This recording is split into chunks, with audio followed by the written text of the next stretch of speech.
জয় জগন্নাথের জয়। এখানে আছে পুরীর জগন্নাথের ঠাকুর।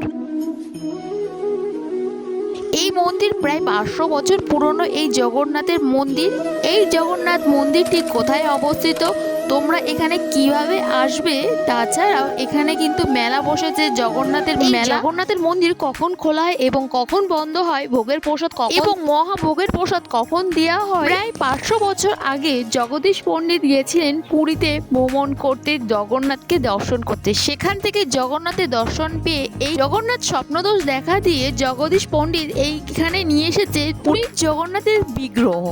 এখানে জগন্নাথের বিগ্রহ ছাড়া রয়েছে গোপালের বিগ্রহ এবং মহাপ্রভু এবং নিত্যানন্দ প্রভু আগমন করেছিল এই মন্দিরে। তাছাড়াও গাইস, মহা জগন্নাথের ভোগের প্রসাদ তোমরা কখন পাবে কিছু তোমাদেরকে এই ভিডিওতে বলবো। তাহলে চলো ভিডিওটা শুরু থেকে শেষ পর্যন্ত দেখতে থাকো, তোমাদের A to Z ইনফরমেশন দিয়ে দেবো।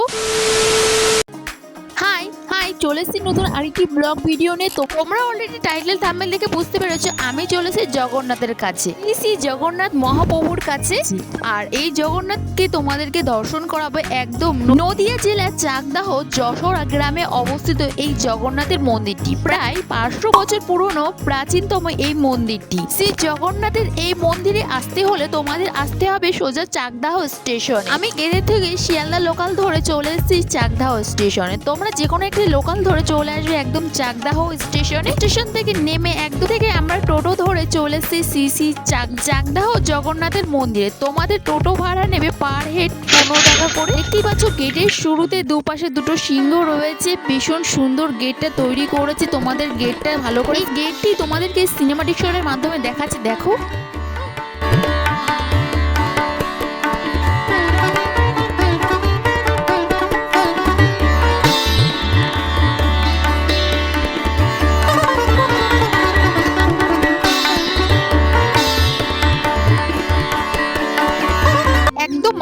ইসকনের মতন সাজিয়েছে একদম গেটটা, দেখতেই পাচ্ছ। এখানে লেখা আছে শ্রী শ্রী জগন্নাথের মন্দির। শিল জগদীশ পণ্ডিত এই মন্দিরটি প্রতিষ্ঠান করেছে এবং শ্রী জগন্নাথ এবং শ্রী চৈতন্য এবং গৌরীমঠ প্রভু নিত্যানন্দ আছে। তোমাদেরকে সমস্ত কিছু দেখাবো। এবার চলো আমি গেটের ভেতর দিয়ে প্রবেশ করে সোজা চলে যাই জগন্নাথের মন্দিরে এবং তার সাথে তোমাদেরকে দেখাবো মন্দিরের পাশে আরো কি কি রয়েছে। A to Z তোমাদেরকে দেখাচ্ছি ধীরে ধীরে। চলো এগিয়ে যাই। মন্দিরে ঢোকার শুরুতে দেখতে পাচ্ছ এখানে নিম গাছ। এই নিম গাছের বয়স কিন্তু গাইস অনেক বছর, প্রায় 500 বছর প্রায়। এই মন্দিরের পাশে কিন্তু এই নিম গাছ রয়েছে। আর এই দেখো, এই হচ্ছে এখানে গেস্ট হাউস, মানে এখানে এসে তোমরা থাকতে পারবে। এই দেখো, এই মন্দিরের ভেতর দিয়ে একটা পাশ দিয়ে এখন আমরা সোজা চলে যাবো। তার আগে এখানে আমাদের চটিটা খুলে যেতে হবে। যারা যারা আসে সব ভক্তগণদের এখানে চটি খুলে ভেতরে মেন মন্দিরে প্রবেশ করতে পারে। দেখতে পাচ্ছ ওই যে সেই মন্দির, এই মন্দিরের পেছনে অনেক ঘটনা আছে, সেটা তোমাদেরকে বলছি। জগন্নাথের এই চাকদাহ মন্দিরটি একটা অলৌকিক ঘটনা আছে, সেটা তোমাদেরকে ছোট্ট করে তোমাদেরকে শোনাবো, তোমরা শোনো। কথিত আছে শিল জগদীশ পণ্ডিত প্রায় 1 মাস হেঁটে গিয়েছিলেন পুরীতে।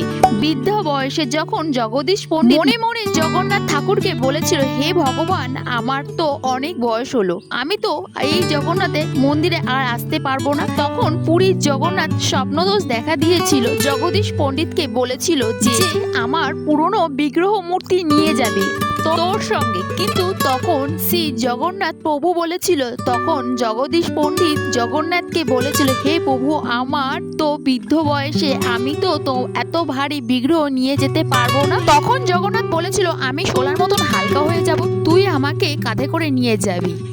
আমাকে যদি কোথাও রাখিস আমি কিন্তু সেখানেই পাথর রূপে ধারণ করব। আর সেই পুরীর জগন্নাথের বিগ্রহ এই নদিয়া জেলার চাকদাহ যশোর গ্রামে প্রতিষ্ঠান হয়।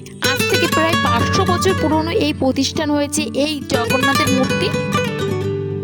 এখানে যে জগন্নাথ রয়েছে সেটা কিন্তু অনেক রূপ ধারণ করেছে। সেই সব রূপ পরে দেখতে পাচ্ছ যে কত রকমের যে রূপ রয়েছে জগন্নাথের। ফুল বেশে, রাজ বেশে, রাখাল বেশে, সমস্ত ধরনের বেশি সুন্দর ভাবে ছবি পোস্টার এখানে টানিয়ে দিয়েছে, দেখতেই পাচ্ছ।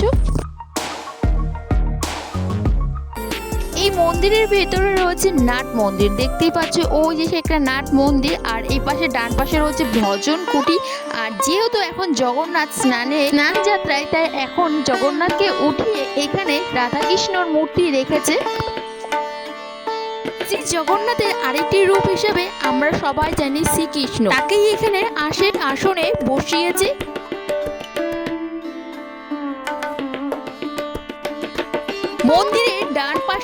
তোমরা এখানে দেখতে পারবে আমাদের কর্মচক্র, যেটা কিনা আমরা শিশু থেকে বৃদ্ধ বয়সে আমাদের জীবনযাত্রার সমস্ত কিছু এখানে নির্ধারিত করে দিয়েছে।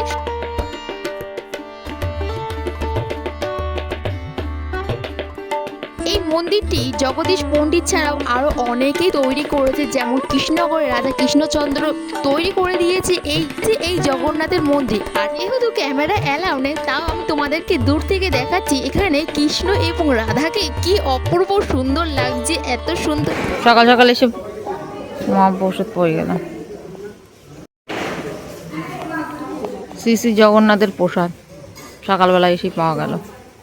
আমরা ছিলাম খুবই ভাগ্যবান যে কিনা সকাল সকাল এসে শ্রী জগন্নাথের জগন্নাথের প্রসাদও পেয়ে গেছি।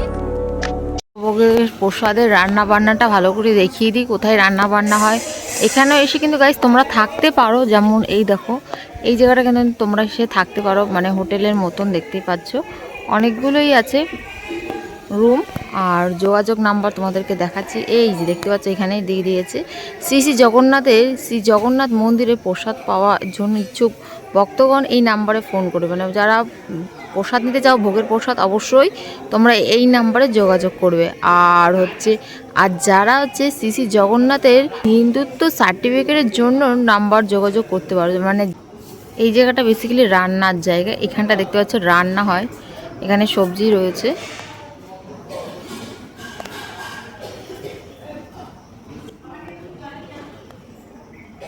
ফ্যানেরও ব্যবস্থা রয়েছে। এই দেখো এখানটা সবজি মবজি কাটছে। খুব সুন্দর একটি নিরিবিলি পরিবেশ, তোমরা আসলে তোমাদের অবশ্যই তোমরা মুগ্ধ হয়ে যাবে, এত সুন্দর একটা জায়গা। এখানে দেখতে পাচ্ছ প্রচুর থালা বাসন সরঞ্জাম রয়েছে এখানে। এবার চলো গাইস তোমাদেরকে বলে দিই মন্দির কখন কখন খোলা হয় এবং ভোগের প্রসাদ কখন দেওয়া হয়। এই মন্দিরটি 3 বেলা খোলা হয়, সকাল 7:30টার সময় এবং দুপুর 12:30টার সময় এবং রাত্রির 8টার সময়। তোমরা যদি ভোগের প্রসাদ খেতে চাও তাহলে সকাল 7টার আগে ফোন নাম্বারে, আমি একটা ফোন নাম্বার দিয়ে দিয়েছি, তোমরা এই ফোন নাম্বারে আগে থেকে সকাল 7টার মধ্যে তোমাদেরকে জানিয়ে দিতে হবে। এখানে ভোগের কুপন মূল্য 130 টাকায় করে পার হেড দিন। এর পাশাপাশি দেখতে পারলাম এখানে তুলসী মাতা, যেখানে কিনা দেখো এক ব্রাহ্মণ তুলসীর চারিপাশে পুজো অর্চনা করছে। কি সুন্দর না দৃশ্য লাগে দেখতে, যে অপূর্ব একটা সৌন্দর্য জায়গা, যেখানে কিনা তোমরা পুরীর জগন্নাথ দেখতে পারবে এই জায়গায় আসলে। এবার চলো গাইস তোমাদেরকে দেখাচ্ছি যেখানে কিনা রান্না বান্না হয়, সেই জায়গাটা তোমাদেরকে দেখাচ্ছি। এই জায়গায় মানে ভক্তগণরা বসে এবং এখানেই প্রসাদ প্রদান করা হয়। এই দেখো সব রকমের সরঞ্জাম জিনিস রয়েছে। আর এই দেখো এখানে রয়েছে কাঠ। এই দেখো এই কাঠ দেখতে হচ্ছে, এই কাঠ দিয়েই কিন্তু রান্না হয়। আর এই দেখো সেই বড় কড়াই, এখানে প্রসাদ তৈরি করা হয়। আর দেখো এই জায়গাটা দেখো কতটা আঁচ লাগে, দুটো কড়াই রয়েছে পাশাপাশি।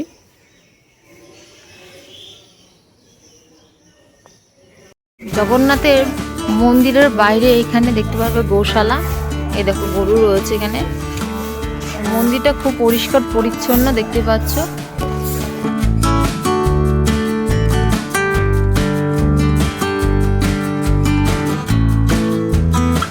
মন্দিরটি 5 খিলান বৈশিষ্ট্য একটি মন্দির, যেটা কিনা রাজা কৃষ্ণচন্দ্র রায় এই মন্দিরটি তৈরি করে দিয়ে বেশ অসাধারণ একটি সুন্দর মন্দির। আর এই যে 5 খিলান দেখতে পাচ্ছ মন্দিরটি, এই সামনেই ছিল কিন্তু এখানে জগন্নাথ ঠাকুর। ধীরে ধীরে 5 খিলান বৈশিষ্ট্য মন্দিরের ভেতরে একটা নাট মন্দির তৈরি করেছে। নাট মন্দিরে রয়েছে শ্রী শ্রী জগন্নাথ। এবার চলো গাইস তোমাদেরকে মেলা নিয়ে যায়, যেখানে কিনা মন্দিরের পাশের থেকে শুরু হয়েছে মেলা।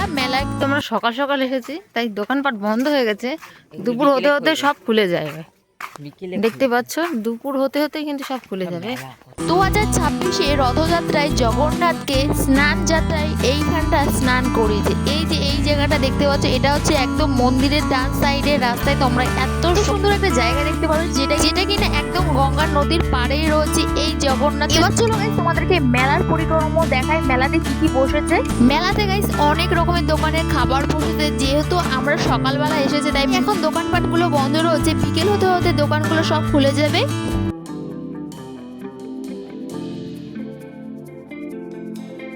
নিরিবিলি একদিন সময় কাটানোর জন্য অবশ্যই আসতে হবে এই চাকদাহ যশোর গ্রামে জগন্নাথকে দর্শন করার জন্য। খুবই সুন্দর একটা জায়গা, অনেক দিন ধরে ভেবে যাচ্ছি আসবো এখানে জগন্নাথকে দর্শন করতে, অবশেষে আসতেই পারলাম। এখন শ্রী জগন্নাথ বিশ্রামে রয়েছে, তাই এখন আমরা জগন্নাথকে দেখতে পারলাম না। নেক্সট বার আসবো অবশ্যই জগন্নাথকে দর্শন করে যাব। সো গাইস, আজকের ব্লগটা তোমাদের কেমন লেগেছে অতি অবশ্যই জানিও কমেন্ট করে। এরপরও কিছু জানার থাকে তাহলে অবশ্যই কমেন্ট করবে। আর দেখা হচ্ছে খুব তাড়াতাড়ি আমার নতুন আরেকটি ব্লগ ভিডিও নিয়ে। তোমাদের লাইক এবং কমেন্টের জন্যই আমরা উৎসাহ পাই ভিডিও করার। তো নেক্সট ব্লগ দেখার জন্য তাড়াতাড়ি চ্যানেলটাকে সাবস্ক্রাইব করো। দেখা হচ্ছে খুব তাড়াতাড়ি নতুন আরেকটি ব্লগ নিয়ে। Tata, bye bye.